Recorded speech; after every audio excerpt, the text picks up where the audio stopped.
हमें अपने इतिहास का प्रतिशोध लेना है।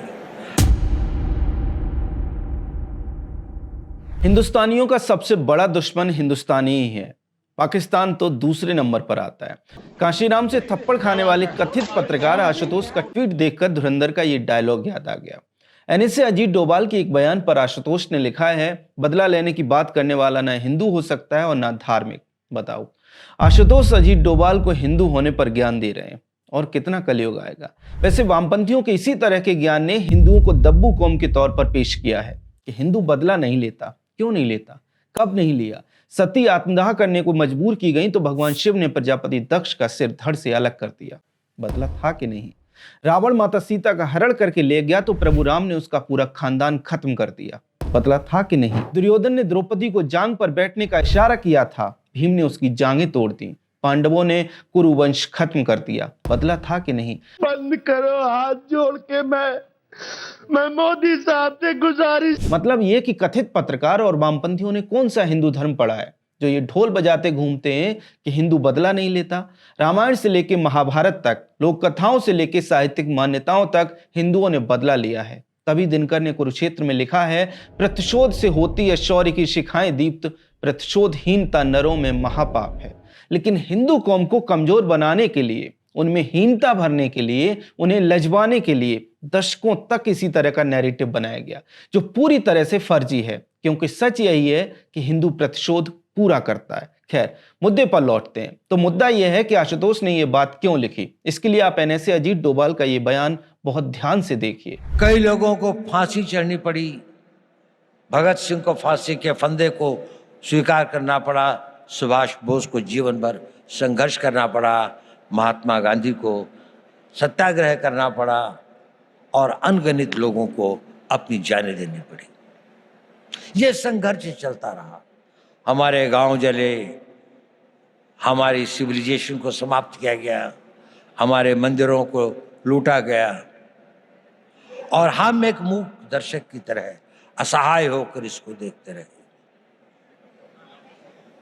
यह इतिहास हमें एक चुनौती देता है कि ये उस भारत का आज हर युवक के अंदर वो आग होनी चाहिए कि मैं, प्रतिशोध शब्द अच्छा तो नहीं है, लेकिन प्रतिशोध भी अपने में एक बड़ी भारी शक्ति होती है। हमें अपने इतिहास का प्रतिशोध लेना है। देखा आपने, विकसित भारत यंग लीडर्स डायलॉग कार्यक्रम में बोलते हुए एनएसए डोभाल ने कहा कि युवाओं के भीतर एक आग होनी चाहिए। इतिहास में हमारे गांव जलाए गए, हमारे मंदिर लूटे गए, हमारी सभ्यता को मिटाने का प्रयास किया गया। इसका हमें प्रतिशोध लेना है। वे आगे कहते हैं कि प्रतिशोध शब्द अच्छा तो नहीं है, लेकिन प्रतिशोध में एक शक्ति होती है। बस इसी बात को लेकर एनएसए डोभाल के पीछे कांग्रेसी इकोसिस्टम पड़ गया। आप ट्विटर पर एक बार अजीत डोभाल सर्च करिए और आपको सैकड़ों पोस्ट दिखाई दे जाएंगी जिनमें उन्हें टारगेट किया जा रहा है, उन पर व्यक्तिगत हमले किए जा रहे हैं। मजे की बात यह है कि पूरा प्रोपेगेंडा टूल किट के आधार पर चलता दिखाई दे रहा है। ऐसा लग रहा है मानो एनएसए के खिलाफ लिखकर किसी ने एक टूल किट इस पूरे इकोसिस्टम को शेयर कर दी है। टूल किट की स्क्रिप्ट में एक दो शब्द बदलकर सब उसी तरह की पोस्ट किए जा रहे हैं। तो सवाल यह है कि कांग्रेसी वामपंथी इकोसिस्टम को अजीत डोभाल के बयान से इतनी परेशानी क्यों है? आप लोग रोना बंद कीजिए।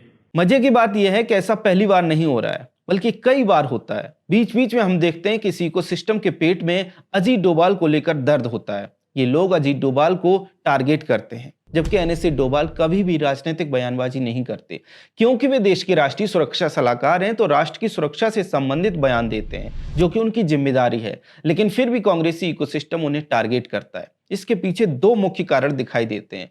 पहला यह कि 2014 के बाद पीएम मोदी के नेतृत्व में और डोभाल जी के एनएसए रहते हुए आतंकवाद पर कड़ा प्रहार किया गया।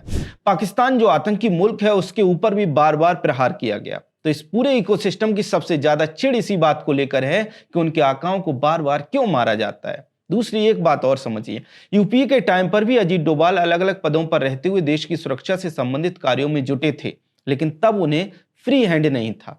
हाल ही में आई धुरंधर फिल्म से भी स्पष्ट हुआ है।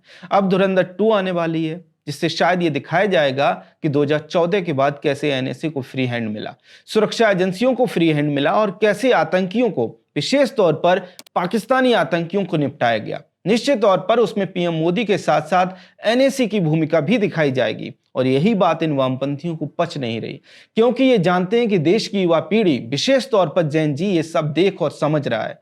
कांग्रेसी इकोसिस्टम के इस तरह के विलाप करने के पीछे सबसे बड़ा कारण यही दिखाई देता है। खैर, अजीत डोभाल के बयान को आप कैसे देखते हैं, कमेंट सेक्शन में हमें जरूर बताएं। अगर आपको हमारा कंटेंट पसंद आता है तो चैनल को सब्सक्राइब भी कर लें। जय हिंद।